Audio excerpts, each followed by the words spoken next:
Hello everyone आज session रे आम आलोचना करबा ओडिया पेडागोजी इंपोर्टेंट क्वेश्चन गुड़िक एमें डिस्कस करबा आगामी स्पेशल ओटीटी पाई आपण क्लास टी बहुत ही इंपोर्टेंट रोचे।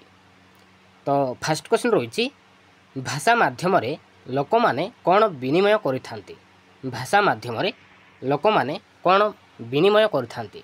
ऑप्शन एर दी मुख निसृत बाणी ना परस्पर चिंताधारा ना परस्पर स्नेह भाव ना अंतरंग मुहूर्त।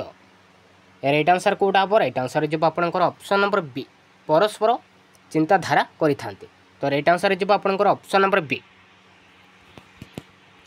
तो नेक्स्ट देखिबा भाषा रे व्यवहार करा जाउथबा संकेत गुडी को कोन कहै छै।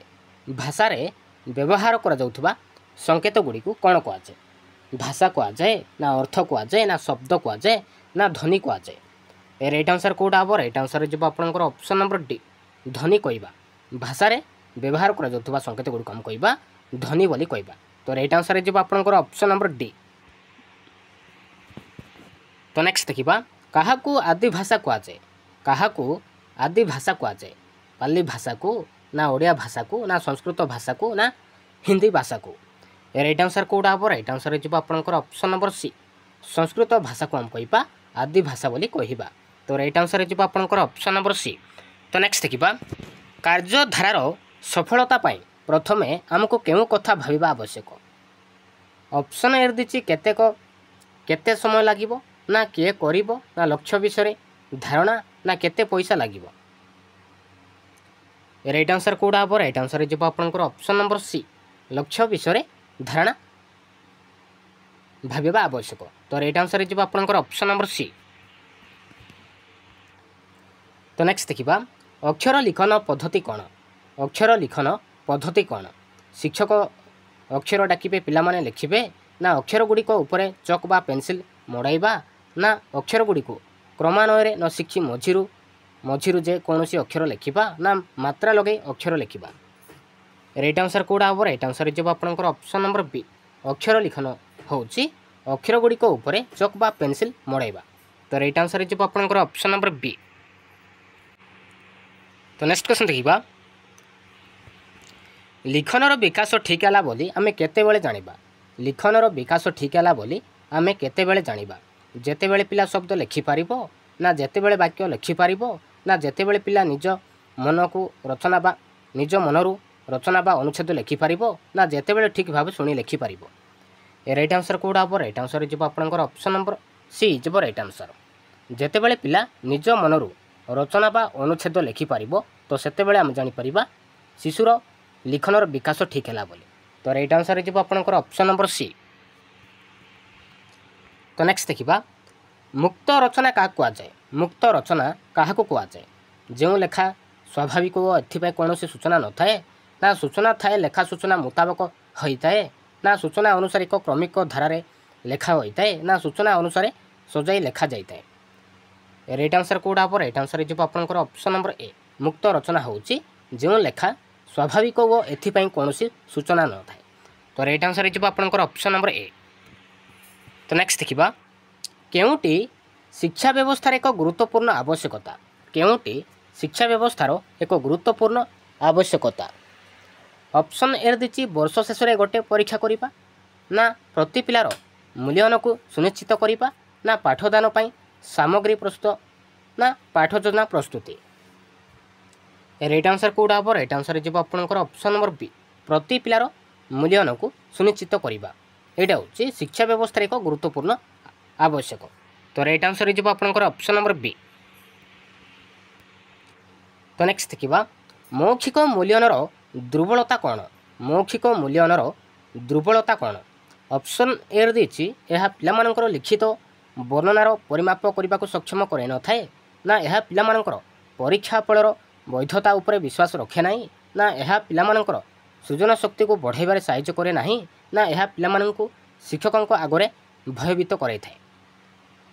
राइट आंसर कौटा हम राइट आंसर जब आपंकर ऑप्शन नंबर डी मौखिक मूल्यांकन दुर्बलता होची यह पिलामानंकु शिक्षकों आगरे भयभीत कराई थाए। तो राइट आंसर जब आपंकर ऑप्शन नंबर डी जब राइट आंसर। तो नेक्स्ट देखिबा तो नेक्स्ट क्वेश्चन रही एकक परीक्षण क्या कहुए एकक परीक्षण क्या कहवा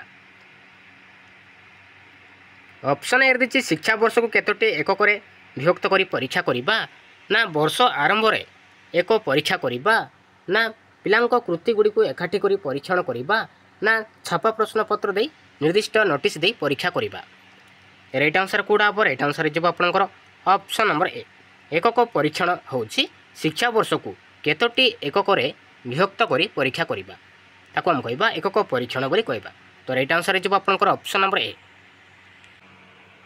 तो नेक्स्ट क्वेश्चन देखिबा मातृभाषा को काहेकि आमे सम्मान देबा मातृभाषा को काहेकि आमे सम्मान देबा ऑप्शन ए दिछि यह माध्यम रे शिशु सम्मान पाउथिबारु ना मातृभाषा आमर निजर भाषा होइथिबारु ना यह अलग भाषा राष्ट्र रे यथेष्ट सहाय्य करिथिबारु ना मातृभाषा एक वैदेशिक भाषा होइथिबारु राइट आंसर कौटा हम राइट आंसर जो आपंकर ऑप्शन नंबर बी मातृभाषा आमर निजर भाषा होइथिबारु आमे मातृभाषा को आमे सम्मान दे थाउ तो राइट आंसर जो आपंकर ऑप्शन नंबर बी जो राइट आंसर। तो नेक्स्ट देखिबा एनसीएफ 5 मतरे भाषा शिक्षा कौन हेबा उचित त्रिभाषीय ना द्विभाषीय ना बहुभाषीय ना मातृभाषा केंद्रीय राइट आंसर कौटा हम राइट आंसर जो आपंकर ऑप्शन नंबर सी बहुभाषीय हेबा उचित तो ऑप्शन नंबर सी। तो नेक्स्ट देखिबा कहा उपरे गुरुत्व देले भाषा शिक्षण स्वाभाविक होता है कहा उपरे गुरुत्व देले भाषा शिक्षण स्वाभाविक होता है दुर्बलता उपरे ना शब्द काठिन्य दूरीकरण उपरे ना सबलता उपरे ना खाली व्याकरण शिखिबा उपरे राइट आंसर कौटा हम राइट आंसर जो आपंकर ऑप्शन नंबर सी सबलता उपरे गुरुत्व देले भाषा शिक्षण स्वाभाविक होता है तो राइट आंसर जो आपंकर ऑप्शन नंबर सी। तो नेक्स्ट देखिबा श्रुत लिखन केउं दुईटी कौशल उपरे पर्यवेसित दर्शन व लिखन कौशल ना श्रवण व लिखन कौशल ना दर्शन व श्रवण कौशल ना लिखन व वर्णना कौशल राइट आंसर कौटा हम राइट आंसर जो आपंकर ऑप्शन नंबर बी श्रवण व लिखन कौशल श्रुत लिखन श्रवण व लिखन कौशल ये दुईटी कौशल उपरे पर्यवेसित। तो नेक्स्ट देखिबा तो नेक्स्ट क्वेश्चन रही निम्न रे दिया जाइथिबा लिखन कार्य मध्यरु केउटी सृजनात्मक रचनार उदाहरण अटे राइट आंसर कौटा हम राइट आंसर जो आपंकर ऑप्शन नंबर सी अनुच्छेद लेख गछ माने जदि कथा कहते यहाँ हूँ सृजनात्मक रचनार एग्जाम्पल अटे तो राइट आंसर जो आपंकर ऑप्शन नंबर सी जो राइट आंसर। तो नेक्स्ट देखिबा तात्विक व्याकरण रे कौन थाए तात्विक व्याकरण रे कौन थाए एथिरे व्याकरणर सूत्र व नियमर वर्णना करा जाय थाए ना एथिरे व्याकरणर सूत्र गुड़ी को आलोचना करा जाय थाए ना एथिरे व्याकरण सूत्र गुड़ी को भांगी भांगी आलोचना करा जाय थाए ना एथिरे व्याकरण उदाहरण परिमाण रे करा जाय थाए राइट आंसर कौटा हम राइट आंसर जो आपंकर ऑप्शन नंबर ए एथिरे व्याकरण सूत्र व नियमर वर्णना करा जाय थाए तो राइट आंसर जो आपंकर ऑप्शन नंबर ए। तो नेक्स्ट देखिबा प्रचलित शिक्षा व्यवस्था रे केते प्रकार मूल्यांकन देखा जाए प्रचलित शिक्षा व्यवस्था रे केते प्रकार मूल्यांकन देखा जाए 2 प्रकार ना 3 प्रकार ना 4 प्रकार ना मूल्यांकन रे कोनोसी प्रकार नय राइट आंसर कौटा हम राइट आंसर जो आपंकर ऑप्शन नंबर ए जो राइट आंसर 2 प्रकार प्रचलित शिक्षा व्यवस्था रे 2 प्रकार मूल्यांकन देखा जाए तो राइट आंसर जो आपंकर ऑप्शन नंबर ए। तो नेक्स्ट देखिबा केउं मूल्यांकन को सामग्रिक मूल्यांकन कहा जाए केउं मूल्यांकन को सामग्रिक मूल्यांकन कहा जाए मौखिक परीक्षण ना वार्षिक परीक्षण ना षाण्मासिक परीक्षण ना गठनमूलक परीक्षण राइट आंसर कौटा हम राइट आंसर जो आपंकर ऑप्शन नंबर डी गठनमूलक परीक्षण को हम कहबा सामग्रिक मूल्यांकन कहा जाए।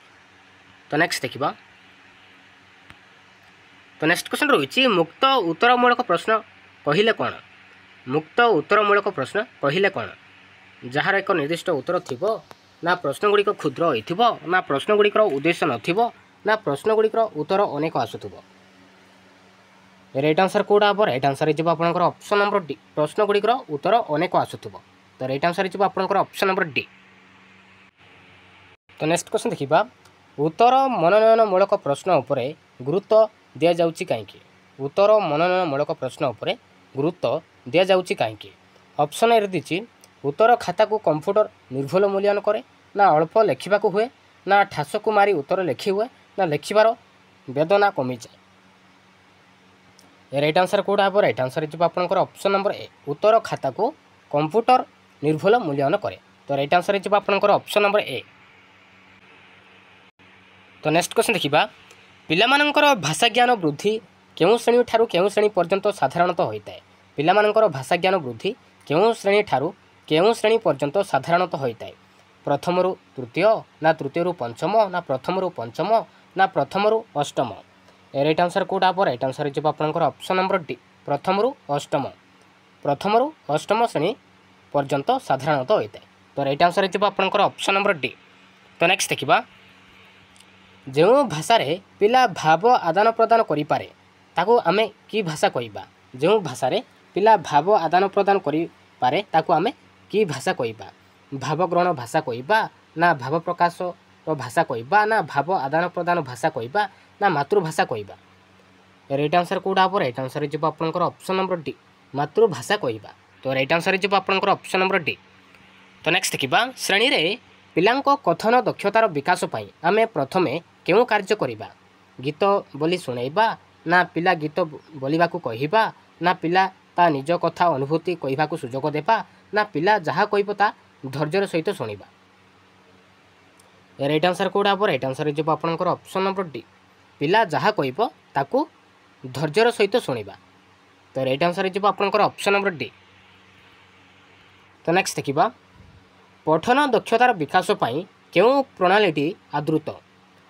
ଗଳ୍ପ ପଠନ ପ୍ରଣାଳୀ, ନା ବାକ୍ୟ ପଠନ ପ୍ରଣାଳୀ, ନା ବନାନୁକ୍ରମିକ ପଠନ ପ୍ରଣାଳୀ, ନା ଛବି ପଠନ ପ୍ରଣାଳୀ?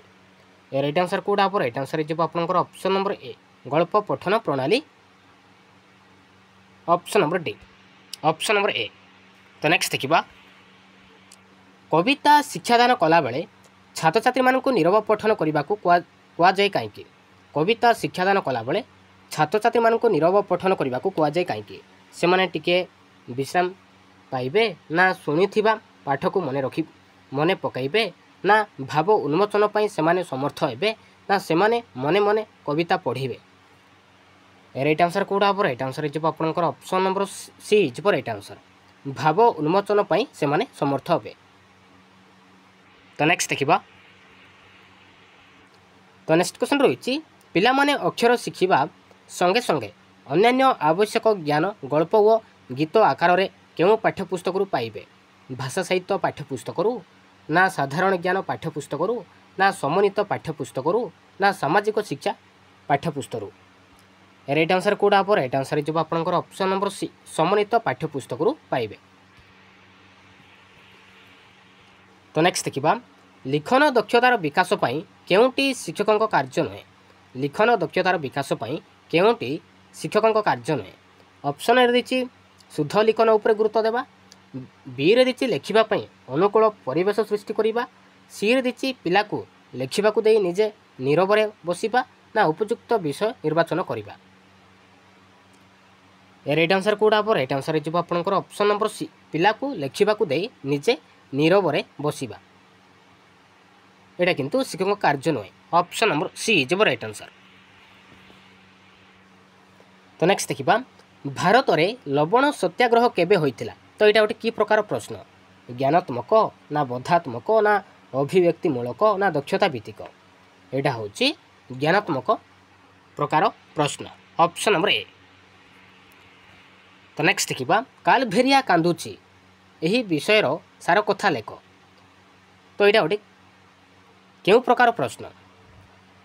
ଅପସନ୍ ଏ ଦେଇଛି ବସ୍ତୁନିଷ୍ଠ ଉତ୍ତରମୂଳକ ପ୍ରଶ୍ନ, ନା ସଂକ୍ଷିପ୍ତ ଉତ୍ତରମୂଳକ ପ୍ରଶ୍ନ, ନା ଦୀର୍ଘ ଉତ୍ତରମୂଳକ ପ୍ରଶ୍ନ, ନା ଅତି ସଂକ୍ଷିପ୍ତ ଉତ୍ତରମୂଳକ ପ୍ରଶ୍ନ? ଏଇଟା ହେଉଛି ଦୀର୍ଘ ଉତ୍ତରମୂଳକ ପ୍ରଶ୍ନ। Option number C.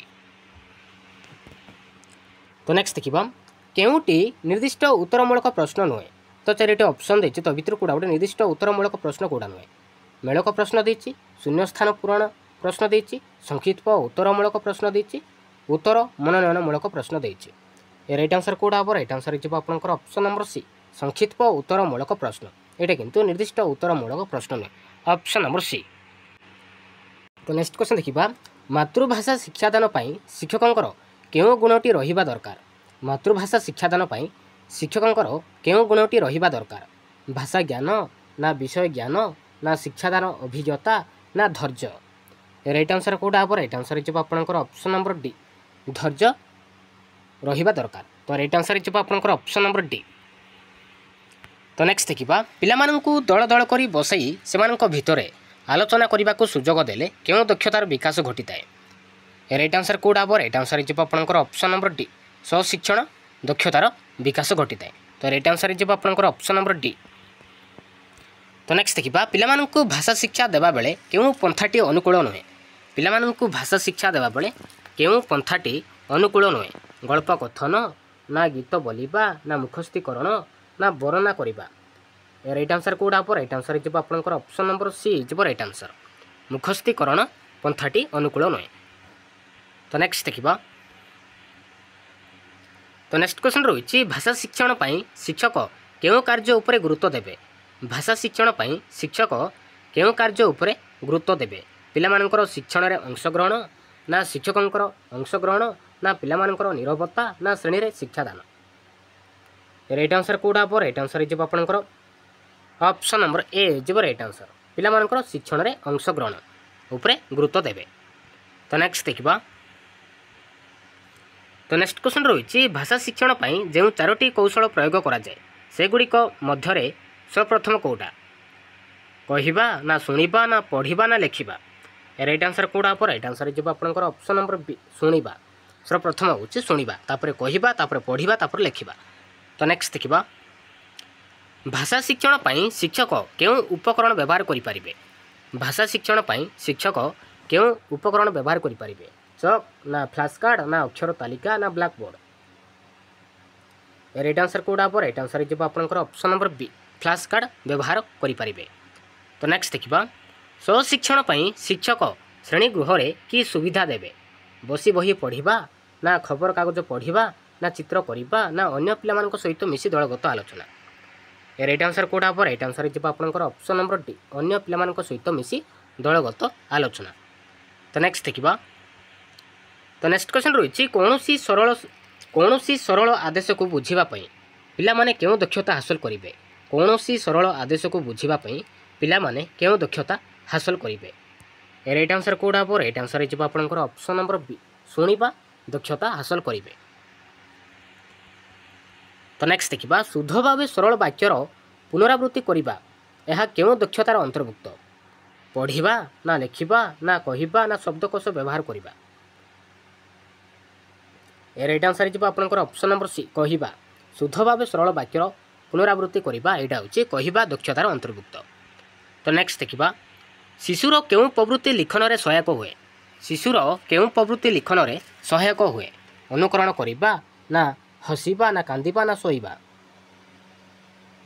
Right answer कोटा हम राइट आंसर हो आपंकर ऑप्शन नंबर ए हो राइट आंसर अनुकरण करिबा। तो नेक्स्ट देखिबा केउं शिक्षा माध्यम रे साहित्य प्रति आग्रह सृष्टि होइता है। केउं शिक्षा माध्यम रे साहित्य प्रति आग्रह सृष्टि होइता है। गणित ना मातृभाषा ना सामाजिक ना विज्ञान। राइट आंसर कोटा हम राइट आंसर हो आपंकर ऑप्शन नंबर बी मातृभाषा माध्यम रे साहित्य प्रति आग्रह सृष्टि होइता है। तो नेक्स्ट देखिबा निजर देशर ऐतिह्य और संस्कृति विषय रे परिचय लाभ करिबा केउं विषय शिक्षा द्वारा संभव हुए। मातृभाषा ना पुराण ना उपन्यास ना कविता। राइट आंसर कोटा हम राइट आंसर हो आपंकर ऑप्शन नंबर ए मातृभाषा शिक्षा द्वारा संभव हुए। तो नेक्स्ट देखिबा केउंटी मातृभाषा शिक्षण पाई आवश्यक नुहे। केउंटी मातृभाषा शिक्षण पाई आवश्यक नुहे। मानविक गुणावली ना ऐतिह्य ना संस्कृति ना समर शिक्षा। राइट आंसर हो आपंकर ऑप्शन नंबर डी समर शिक्षा। तो नेक्स्ट देखिबा मातृभाषा शिक्षा कले आमे केउं प्रसंग को जानी पारिबा नाही। वैज्ञानिक परीक्षण को ना जातीय संगति को ना अंतर्जातिक सद्भाव को ना मानविक अधिकार को। राइट आंसर हो आपंकर ऑप्शन नंबर ए वैज्ञानिक परीक्षण आमे प्रसंग को आमे जानी पारिबा नाही। तो नेक्स्ट देखिबा शुणिबा कहिबा पढ़िबा और लेखिबा एगुड़िक केउं स्तर दक्षता। केउं स्तरर दक्षता एगुड़िक हूँ प्राथमिक स्तरर दक्षता। राइट आंसर है आपंकर ऑप्शन नंबर ए। तो नेक्स्ट देखा शिशुटी जन्म होगा केउं दक्षता अर्जन करने को चेष्टा करे। राइट आंसर कौटा हम। राइट आंसर है आपंकर ऑप्शन नंबर सी शुणा।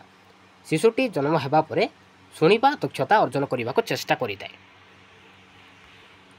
तो नेक्स्ट देखा केउं दोष थिले शिशु कथा कहि पारे ना। केउं दोष थिले शिशु कथा कहि पारे ना। राइट आंसर कौटा हम। राइट आंसर है आपंकर ऑप्शन नंबर बी श्रुति दोष थिले शिशु कथा कहि पारे ना। तो नेक्स्ट देखा पिलामाने परिवार भितर बुढ़ी माँ को भल पाती कहीं सेवा पाइबापी ना खाद्य खुआवाई ना गप शुणापी ना सुरक्षापी। राइट आंसर कौटा हम। राइट आंसर है आपंकर ऑप्शन नंबर सी गप शुणापी ऑप्शन नंबर सी। तो नेक्स्ट देखा शिशुटी विद्यालय को आसवा पर शिक्षक प्रथमे मातृभाषा किपरि आग्रही कराइबे। बही पढ़ाइबा ना अक्षर घसाइबा ना अक्षर लिखा ना गल्प और गीत शुणाइबा। राइट आंसर कौटा हम। राइट आंसर है आपंकर ऑप्शन नंबर डी गल्प और गीत शुणाइबा। तो नेक्स्ट देखा तो नेक्स्ट क्वेश्चन रही मातृभाषा शिक्षण द्वितीय दक्षताटी कौन। कहवा ना शुणा ना लिखा ना पढ़ा। राइट आंसर कौटा हम। राइट आंसर है आपंकर ऑप्शन नंबर ए कहवा। मातृभाषा शिक्षण द्वितीय दक्षता हूँ कहवा। तो प्रथम दक्षता हूँ शुणा कहवा तापर पढ़ा तापर लिखा। तो नेक्स्ट क्वेश्चन देखा केउं मूल्यन को सामग्रिक मूल्यन कहुए। मौखिक परीक्षण को ना वार्षिक परीक्षण को ना षाण्मासिक परीक्षण को ना गठनमूलक परीक्षण को। राइट आंसर कौटा हम। राइट आंसर है आपंकर ऑप्शन नंबर डी गठनमूलक परीक्षण को आम कह सामग्रिक मूल्यन कहुए। तो नेक्स्ट देखा केउंटी दीर्घ उत्तरमूलक प्रश्नर उदाहरण। ऑप्शन ए देछि डोरी पक्षी देखा किपरि। बी रे कलामाणी करे कवितार सारमर्म लेख। सी देछि चुनी चुनी परी आउ केतोटी शब्द लेख। डी देछि सुना फुल एठारे काहाकू कुआ जाइछि। तो चारिटी ऑप्शन देछि तो भितर कोडा गोटे दीर्घ उत्तरमूलक प्रश्नर एग्जांपल। राइट आंसर कौटा हम। राइट आंसर है आपंकर ऑप्शन नंबर बी कलामाणी करे कवितार सारमर्म लेख ऑप्शन नंबर बी। तो नेक्स्ट देखा केउंटी मुक्त उत्तरमूलक प्रश्न। ऑप्शन ए देछि काउ देखा किपरि। बी रे देछि काउ को आउ केउ नाम डका जाय थाए। सी देछि तुमे जदि चढ़ई होइथांत कौन करिथांत। डी देछि उपरोक्त मध्यरु केउंटी नुहे। राइट आंसर कौटा हम।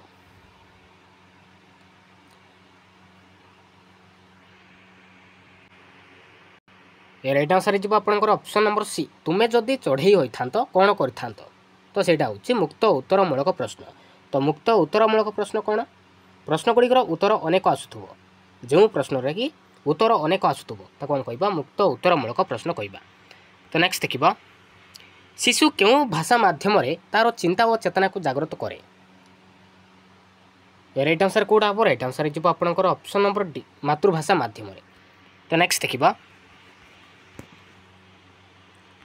तो नेक्स्ट क्वेश्चन रही मातृभूमि मातृभाषा ममता जा हृदय जन्मी नाई तांकु जेबे ज्ञानी गण रे गणिबा अज्ञान रहिबे काई। तो मातृभाषा को भल पाइबा संपर्क में केउं कवि यह लिखिछथि। राधानाथ राय ना मधुसूदन राव ना गंगाधर मेहर ना फकीरमोहन सेनापति। राइट आंसर कौटा हम। राइट आंसर है आपंकर ऑप्शन नंबर सी गंगाधर मेहर लिखिछथि ऑप्शन नंबर सी। तो नेक्स्ट देखा सृजनशीलता और उदारता शिशुपाई चाबिकाठी बोली किए कही। राइट आंसर कौटा हम। राइट आंसर है आपंकर option number A professor Jaspal कही। तो नेक्स्ट देखा निम्न रे दिया जाइथिबा प्रश्नगुड़िक मध्यरु केउंटी बोधात्मक प्रश्न। ऑप्शन ए देछि आकाशर विपरीतार्थबोधक शब्द लेख। बी रे कखारु फूल देखा केउं रंगर। सी रे देछि दुईटी फलर नाम कुह। डी रे देछि वृक्षलता आमर काईके दरकार। राइट आंसर कौटा हम। राइट आंसर है आपंकर ऑप्शन नंबर डी वृक्षलता आमर काईके दरकार। तो नेक्स्ट देखा केउं पठन द्वारा प्रसंग निहित भावधारा बुझापी शिक्षार्थी माने समर्थ होती। द्रुत पठन ना नीरव पठन ना उच्च पठन ना दलगत पठन। राइट आंसर कौटा हम। राइट आंसर है आपंकर ऑप्शन नंबर बी जब राइट आंसर नीरव पठन ऑप्शन नंबर बी। तो नेक्स्ट देखा सूर्यंकर 3टी प्रति। शब्द लिखि वाक्य व्यवहार कर।